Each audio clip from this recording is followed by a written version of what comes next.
What's going on, everybody? My name is C4. Welcome back to the channel.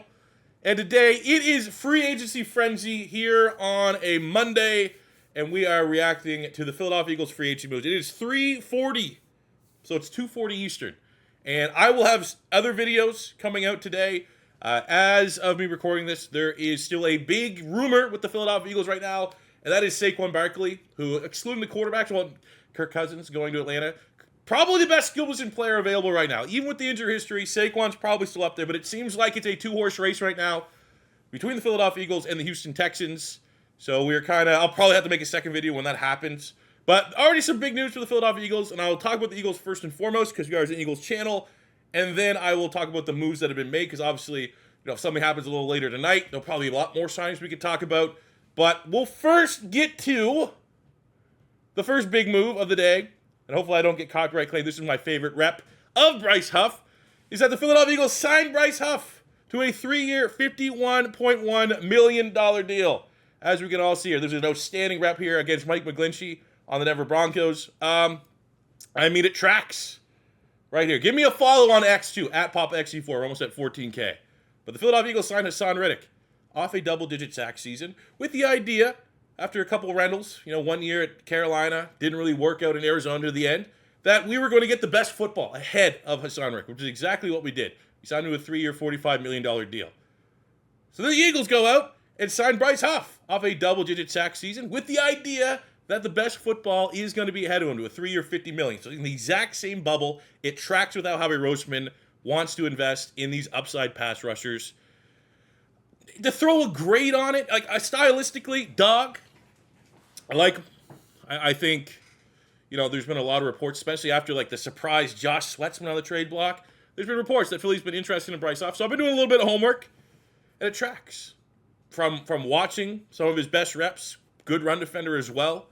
From, if you want, and you're maybe not the biggest NFL guy, right? Let's just say you enjoy the NFL, but you don't watch every team. If you want a casual way to know how to feel about a signing for your team, just go to the Reddit. Go to the Jets Reddit right now. There's a bunch of people pissed off that the Jets couldn't pay Bryce Huff. You understand why the Jets couldn't. They've invested first-round picks, Will McDonald, Jermaine Johnson. Both those guys look pretty promising. So there's not no real way that they were going to be able to retain him. On top of the fact, too, David Bakhtiari just got released. I imagine they're going to pay him a pretty penny to come and try to protect Aaron Rodgers. So it's just an awkward spot. The Jets couldn't afford him, and we are getting a very good player. And I think, for me to throw out a grade on Bryce Huff, it is the first big domino to fall for the Philadelphia Eagles. I still need to wait to see what happens to the other pass rushers. Because right now, at face value, it makes sense that we're paying this. Haason Reddick and or Josh Sweat's going to go. I still don't believe Philly's going to get rid of both of them. Haason Reddick wants to get paid more. He's 29. It's not how the Eagles do business. But I need to see what compensation we get for the edge rusher going out to know how I feel about Bryce Huff. I like the player, but in terms of doing the business, if Philly gets, say, a second-round pick, which is probably the highest of the high end, they're going to get it for Haason Reddick. And that is comparing the values that, what Montez Sweat went for, right? What Bradley Chubb went for when he got traded from the Broncos to the Dolphins. If we get good value for, say, Haason Reddick, let's just say a second-round pick to be cautiously optimistic, we get a second-round pick for Haason Reddick, and we get Bryce Huff at 3-year, $50. So it's essentially the original deal we gave to Haason Reddick before he wants this big raise. Hell yeah, I'm feeling pretty damn good. If we get shafted for Haason Reddick because we went out and did this business, and now teams are like, well, they got to dump him. We're not going to give them great value. And say we get, a 4th and a 5th-round pick or a conditional 4th-round pick. Might not give this the biggest grade. Might not give it the big A+ that we so desperately always want to give for the wizard Howie Roseman. But ultimately, Bryce Huff is a good player, gives us some security in the event that we need to move off from Haason Reddick and Josh Sweat. I guess there's a slight scenario. Oh, man, my notifications are popping off. Something might happen, but there's a slight scenario that we keep all of them. I'll keep all 4. Huff, Reddick, Sweat, and Nolan Smith. Very unlikely. I'd give that a 5% chance, but hey, as it stands right now, we get all 4 on the roster. That is a disgusting pass rush as it stands. Other piece of business, just talking about the Eagles, is right here. DeAndre Swift ended up going to the Chicago Bears. Good for him. Balled out for us last year. Was a guy that I was definitely hoping we would target. But the big other official news is that the Eagles have paid Landon Dickerson 4 years, 84 mil, 50 guaranteed, make him the most expensive guard in NFL history. I believe it topped the guard from the Falcons by $500,000. I think he got 20.5, and we got 21 to Landon. Classic, just like setting the market. Good. I mean, Landon Dickerson, him and Mailata were arguably as important as any other player on the brotherly shove, so that's good. Landon Dickerson's, I think he graded out as like the best run blocking guard in the NFL last year and was top 10 in pass. Good. Expensive, yeah. But I would say that if he hit the open market, he would get this next year. So he'd just rather be here than somewhere else. Something else I actually did, I forgot to tab up here when we're talking about Bryce Huff, is here are the nerd analytics for Bryce Huff. He led the NFL with a 21.8 pass rusher rate. So it's very Brandon Graham stats, you know? At least he had the sacks to back it up. Remember forever, Brandon Graham was like a PFF guy. Like he really had no sacks. A little bit of that here. But, I mean, pretty good company to be up there with Micah Parsons, Josh Allen, Trey Hendrickson. So, again, with him, Bryce Huff, big thing is going to be you are a rotational guy in New York. You're going to be playing a lot more snaps here in Philadelphia. Are you still going to be this efficient when you're playing a lot more snaps? Because you're getting paid like you're going to be able to translate that a little bit. So it'll be something very interesting to keep watching. But big news for the Eagles there. Tony Pollard goes to Tennessee. Thought that was a weird piece of business. I thought they would just go all in with Tajay Spears. Look pretty damn good. But that's a really nice rotation. Big play, Gabe Davis signing with the Jacksonville Jaguars on a 3-year deal. Interesting. A lot of money to the wide receivers there. This is probably the most surprising one so far. Josh Jacobs going to the Green Bay Packers. I thought there was definitely going to be a lot of teams, a lot of interest in Josh Jacobs. But, you know, that's a hell of a rotation. Fan of the channel, Aaron Jones, Josh Jacobs, assuming they keep both of them. That's a lot of support. That's a lot of taking the pressure off of Jordan Love next season. And as of me recording this, probably the biggest name is old Kirk Cousins going to Atlanta. We got some rebuilds to start recording. I think Russell Wilson going to Pittsburgh with that Falcons sim offense, it's going to be pretty fun to check out. Now Kirk Cousins going to Atlanta with the weapons there. Got to be a pretty good video to check out. I mean, there's going to be other rebuilds. Let me know in the comment section below what other free agency rebuilds you think is worth going in and redoing this team. But obviously the two big quarterbacks are the big ones. I think it's a good move for Atlanta. Got a great skill position group. Now you got a quarterback that absolutely can thrive and get the ball to your skill position. Let's see what all these notifications are at.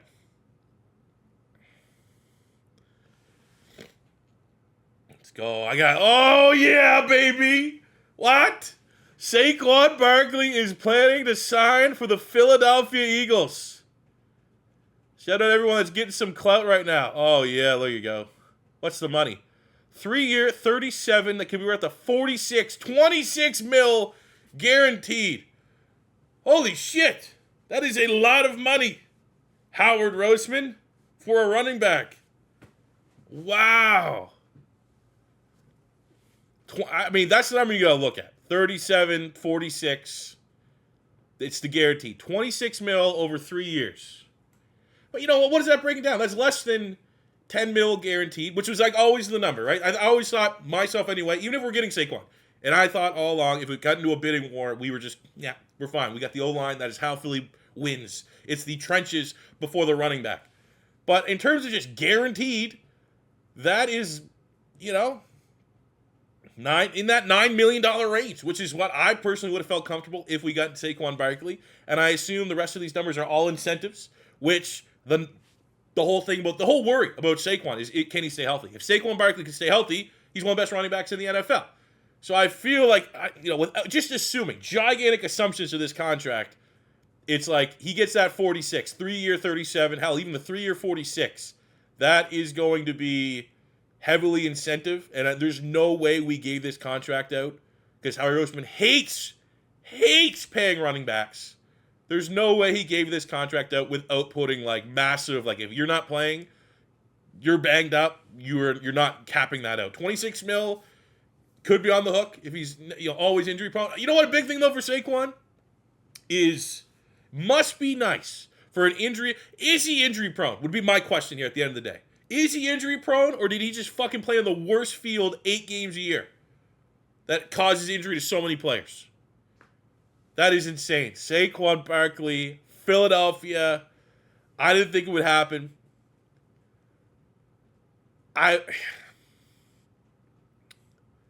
Probably the best running back I've ever seen in college, live. Leonard Fournette was a beast, but Leonard Fournette was more like the high school to college hype. In terms of like watching a player in college football for his full college football career to then be an NFL prospect, I don't think there's been one that's Saquon. Like Saquon Barkley is in his own tier. He's in that Ndamukong Suh D tackle tier of like, I've never seen a Saquon. And I haven't seen a Saquon since.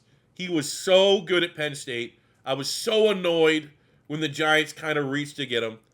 And I mean, we saw time and time again Saquon Barkley absolutely carry the New York Giants offense in games they had no right. And I feel good for him. At the end of the day, if that said, I'd be a little more upset and annoyed. But if that said Giants running back signed with the Texans, him getting that payday after the Giants absolutely fucked him over by paying Daniel Jones and not paying the guy that carries the offense, I would have felt good for him. Would have been. I'm pro running backs getting paid, but that's surprising, man. I'll say that. I would say I'm surprised, pleasantly surprised. But that is a lot of money that Philadelphia has never paid out for these positions, and that you gotta give an idea, like how much, what's next, what's left. Xavier McKinney is still a big name. Holy shit! I know everyone wants to probably hear me react, but hey, you got the live reaction here on the video. Man, I guess just to summarize the Eagles' backfield, we lost DeAndre Swift. DeAndre Swift got $24 million over 3 years. Saquon gets, not gigantic discrepancy. I think the guaranteed. What was the guarantee on DeAndre Swift? Maybe that will kind of break this one down. 26 guaranteed to Saquon. And I looked it up. It was about 16 mil guarantee. So about 10 mil difference in guarantee between DeAndre Swift and Saquon Barkley.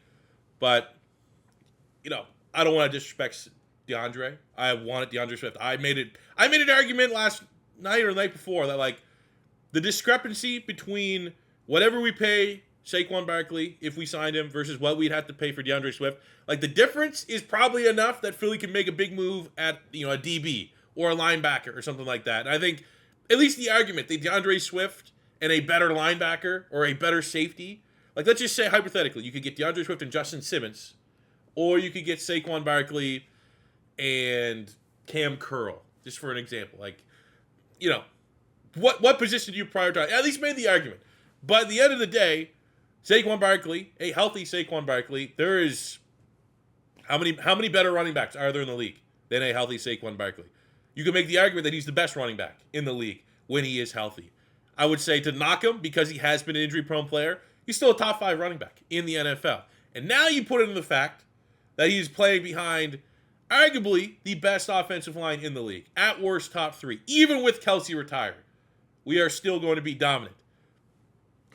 Expectations, anyways, is that Saquon's going to be a top 3 running back in the league if he stays healthy. Plus, you're going to have Quadzilla pushing Jalen Hurts' ass on the brotherly shove. That is going to make it even more unstoppable. Now behind an $84 million guard that's motivated on that left-hand side. Damn. Hey, got a live reaction on it. Let's go. That was pretty badass. All right, well, for the Philadelphia Eagles now, we talked about it in my dream offseason video.